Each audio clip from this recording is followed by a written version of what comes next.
પણ કોણ જાણી શકે કાળને કે કાલ સવારે શું થવાનું। મારા મોહન દાદાને પણ આવું પરિવાર છોડીને જવું નહોતું,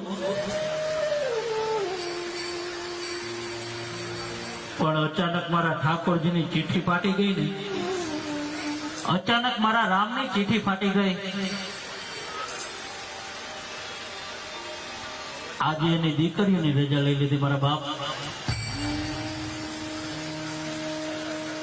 કારણ કે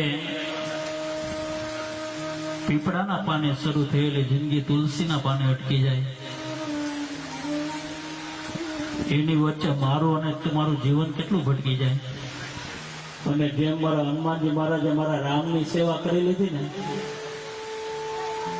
એમ તમે જો તમારા મા બાપની સેવા કરી લો ને, એટલે કે મંદિરે નહીં જવું પડે તમે।